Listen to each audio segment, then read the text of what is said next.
Bulletin में आपका स्वागत है। मैं हूं आपके साथ आशीष। शुरुआत करेंगे बड़ी खबर के साथ जो कि आ रही है उदयपुर से। आपको बता दें कि आरपीएससी पेपर लीक प्रकरण से संबंधित यह खबर है। पुलिस ने मुख्य सरगना यानी भूपेंद्र सारण का जुलूस निकाला है।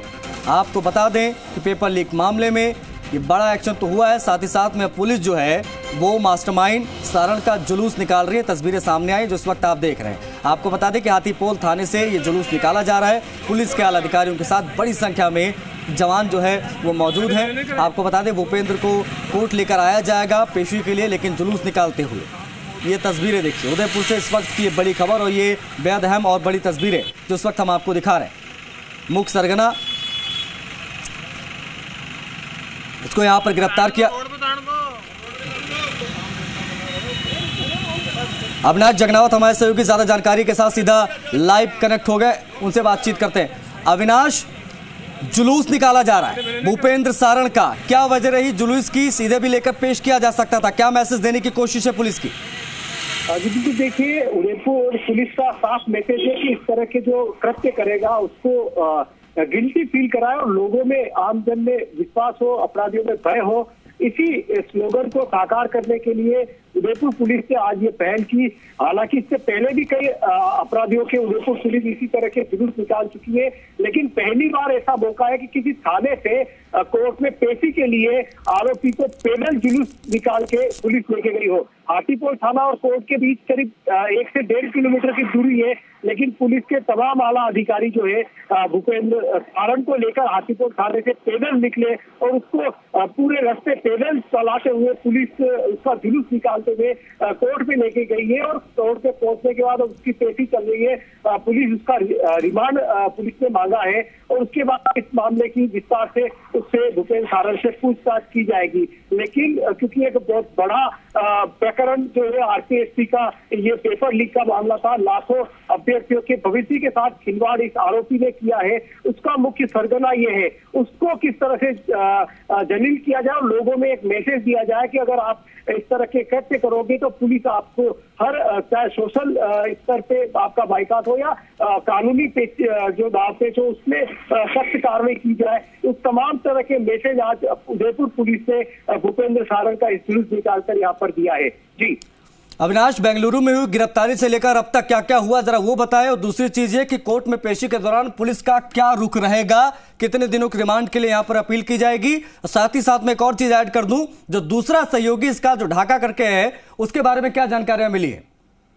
जी देखिए, हमने उदयपुर एसपी विकास शर्मा से बात की थी। उन्होंने साफ कहा कि सबसे पहला जो काम है आरोपी को रिमांड पे लेना है। पुलिस आरोपी को रिमांड पे लेगी और उसके बाद में एक लंबी फहरिस्त पुलिस ने अपने सवालों की तैयार कर रखी है। हालांकि उन सवालों का खुलासा एसपी ने नहीं किया, लेकिन उनका साफ कहना था कि सबसे अहम कड़ी जो मिलेगी कि आखिर भूपेंद्र सारण के पास पेपर कहां से आया, और यही एक बड़ा क्लू पुलिस को मिलेगा कि क्योंकि अब तक मात्र कयास लगाए जा रहे थे कि संभवतया सेंटर से पेपर लीक हो सकता है या अन्य किसी ऐसे व्यक्ति ने पेपर उपलब्ध कराया हो जो कि किसी बड़े ओहदे पर बैठा हुआ हो।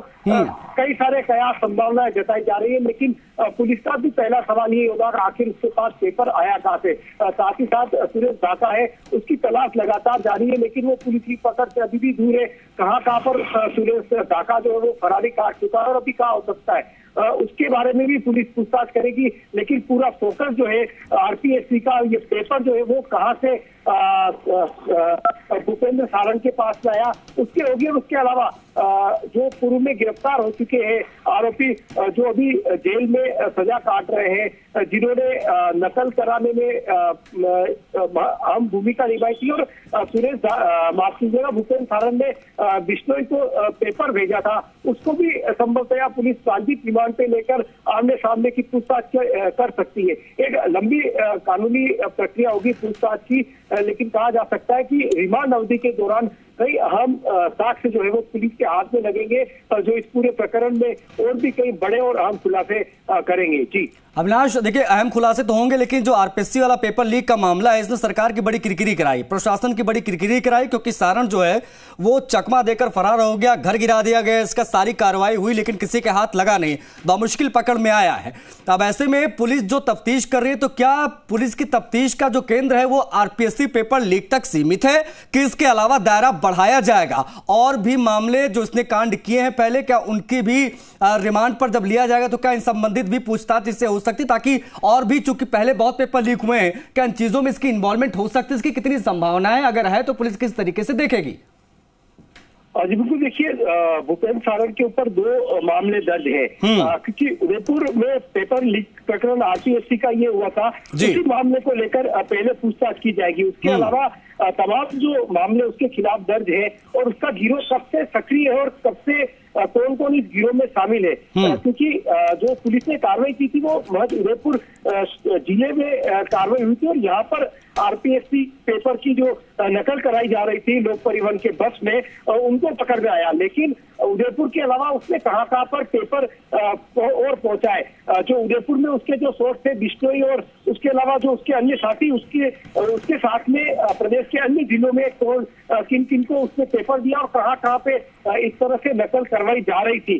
तो इन तमाम सवालों के जवाब जो है वो भूपेंद्र सारण से पूछताछ में मिलेंगे। और एक बड़ा नेटवर्क, क्योंकि भूपेंद्र सारण की गिरफ्तार होने से पहले ही सरकार एक सख्त रूप दिखा चुकी थी, उसके मकान पर बुलडोजर चला, कोचिंग सेंटर पर बुलडोजर चला, तो ऐसे में पुलिस के पूछताछ का दायरा व्यापक होगा। लेकिन जो पहला जो पूछताछ पुलिस की होगी वो यही होगी कि पेपर कहाँ से आया और उसके अलावा इस दौरान किन किन को उसने पेपर दिया था, प्रदेश के किन किन जिलों में उसका नेटवर्क जो है वो फैला हुआ है और कितने जो अभ्यर्थी है वो इस पेपर लीक प्रकरण में शामिल है, जिन्होंने की ये पेपर हासिल करके नकल करते हुए परीक्षा दी है। क्या महज एक पेपर ही उसके पास आया था या और भी अन्य पेपर आए थे जो उसने अपने गुर्गों तक पहुंचाया और उसको आगे उसको सर्कुलराइज किया गया? तो इन तमाम सवालों के बारे में पूछताछ की जाएगी और साथ ही उसके नेटवर्क में उसके ऊपर उसका कौन आका है जिसके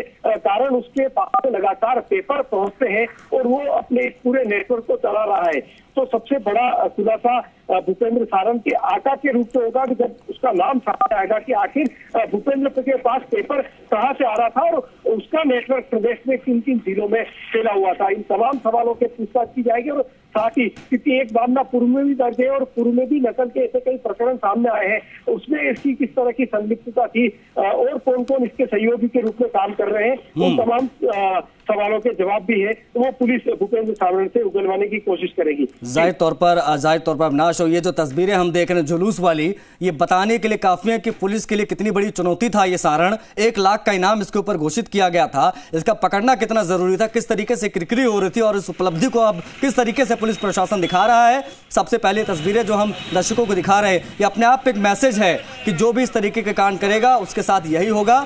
और फाइनली पकड़ लिया गया है सारण, जिसको कोर्ट में पेश करने के लिए पुलिस लेकर आगे बढ़ रही है, लेकिन निकालते हुए जुलूस सारण का।